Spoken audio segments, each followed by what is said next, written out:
Welcome. My name is Olivia, and this is my story. It's not a fairy tale, though it has moments that shimmer like one. It's a story of unexpected turns, of love born from necessity, and ultimately, a testament to the resilience of the human heart. I didn't marry for love. I married him because at the time, I genuinely believed I had no other choice. I grew up in the quaint, unassuming town of Havenwood, the youngest of three. We weren't wealthy, but our home, a cozy cottage nestled beside my father's bakery, was filled with warmth and laughter. My father, a man with flour dusting his perpetually smiling face, ran the bakery with a passion that was infectious. My mother, with her nimble fingers and gentle spirit, worked part-time as a seamstress. They poured all their love and energy into us, but life, as it often does, had a way of throwing curveballs. When I turned 23, the world as I knew it tilted on its axis. My father, the bedrock of our family, fell ill. It began with a persistent cough, something he initially dismissed as a mere nuisance. But the cough deepened, became ragged, and within months, the devastating truth was revealed: lung cancer. The bakery, our family's lifeline, began to falter. My older brother, Ethan, valiantly tried to keep it afloat, but without my father's expertise and the warmth he exuded, customers drifted away. Bills mounted like storm clouds, and the weight of it all pressed down on us. One evening, my mother gathered us in the living room, her eyes shimmering with unshed tears. "We're going to lose the bakery," she whispered, her voice barely audible.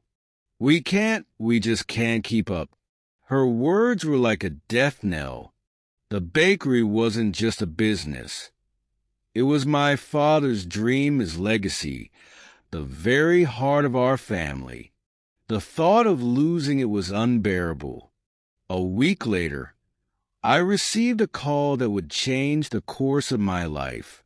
It was Marcus Sterling. He was the wealthiest man in Havenwood, a titan of industry. His name whispered with a mix of awe and apprehension.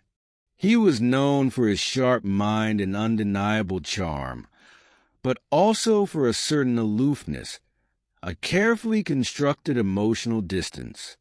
"Olivia," he said, his voice smooth and resonant, "I've heard about your family's difficulties." I was stunned. Why would he be calling me? "Yes," I replied hesitantly, my mind racing. "I want to help," he stated, "but I have a condition." My breath hitched. "A condition?" "Marry me," he said, the words hanging in the air like a thunderclap. My heart pounded in my chest. "What? Why would you?" Marcus sighed, a hint of weariness in his voice. "I need a wife. My business partners, they expect a certain stability in my personal life. And you, Olivia, you fit the profile. You're kind, intelligent, beautiful." I felt a strange mix of flattery and indignation. "But I don't love you," I blurted out. "I'm not asking for love," he replied, his tone pragmatic. "This is a transaction. You'll gain financial security. Your family will keep the bakery. I get what I need." That night, I wrestled with his proposition. I pictured my father's gaunt face, the way his eyes still lit up when he talked about the bakery. I thought of my mother, her hands trembling as she desperately tried to stretch our meager resources. By morning, the decision, agonizing as it was, had been made. "I'll do it," I told Marcus, my voice barely a whisper. He nodded, as if he'd expected nothing less. "We'll keep it simple," he said. "A small ceremony, just family and close friends. I'll handle everything." The wedding day felt surreal, like watching a play unfold where I was both spectator and unwilling participant. I wore a simple white dress my mother had lovingly sewn, while Marcus looked impeccably handsome, yet distant, in his tailored suit. The air crackled with unspoken questions, with the bewildered whispers of my friends who couldn't fathom why I was marrying a man I barely knew.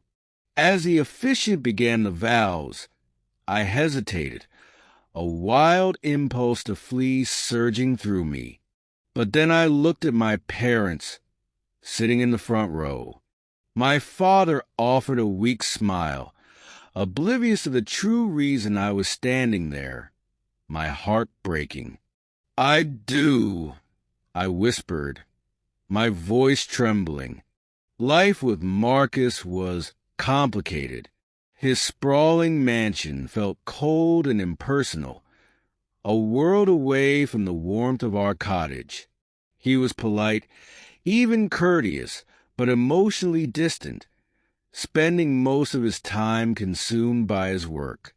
Our meals were eaten in near silence, our conversations reduced to polite exchanges.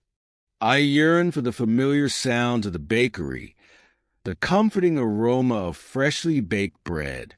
But every time I considered leaving, the image of my father's relieved smile, the knowledge that the bakery was safe, anchored me. Marcus had, as promised, paid off all our debts, securing my father's dream. One evening, Marcus came home earlier than usual. I was in the kitchen, attempting to create something vaguely edible, a skill I was woefully lacking. "You don't have to do that," he said, leaning against the doorway, his presence suddenly making me self-conscious. "I wanted to try," I mumbled. He walked over, picked up a knife, and with surprising gentleness said, "Let me help." It was the first time we'd done anything together, as we chopped vegetables, sharing a laugh over my disastrous cooking skills. I glimpsed a different side of him, a hint of warmth beneath the carefully constructed facade. Over the next few weeks, the dynamics of our strange arrangement began to subtly shift.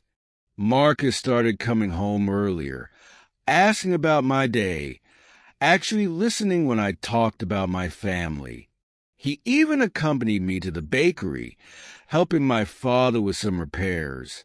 His presence surprisingly natural and easy. It wasn't a sudden transformation, but a gradual unfolding, like a flower slowly unfurling its petals.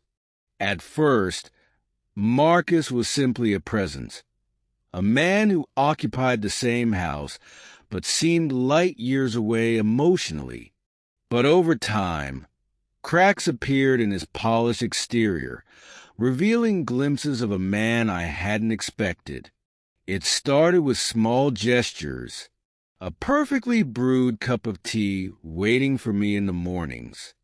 "You're always up before me," he explained when I asked. "I figured this might help start your day." Then there were the evenings.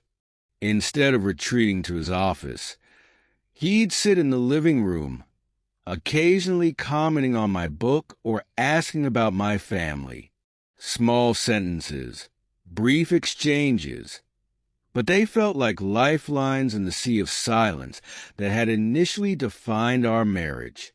One rainy afternoon, I found myself humming as I sketched at the dining table. I'd almost forgotten how much I loved to draw, a joy I'd buried beneath the weight of responsibility. Marcus walked in, a cup of coffee in his hand. He stopped, watching me for a moment. "Did you draw all of that?" he asked, nodding towards a half-finished sketch. I looked up, suddenly embarrassed. "It's nothing," I mumbled. "Just something to pass the time." "It's not nothing," he said, sitting down across from me. "It's incredible. I didn't know you were so talented." His words stayed with me long after he returned to his office. For the first time, I felt truly seen. Over the next few weeks, we began spending more time together. An unspoken routine emerged. Shared meals, discussions about books, even Sunday morning walks through the meticulously manicured gardens. It was during one of these walks that I noticed how different he seemed from the man I thought I'd married. "Do you miss your old life?"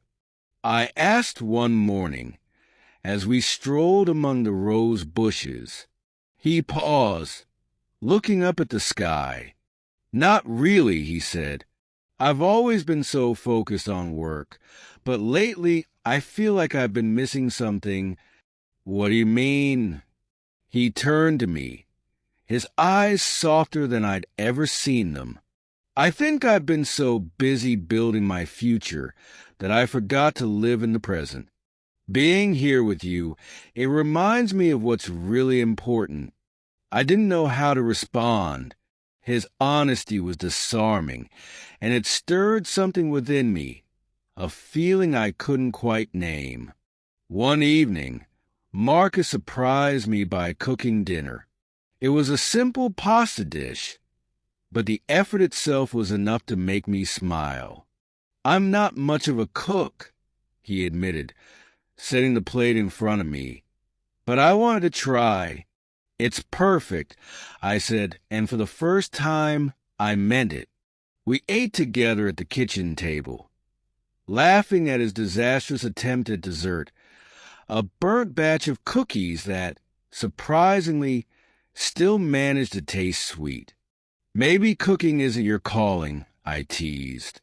He laughed, a deep, genuine laugh that lit up his entire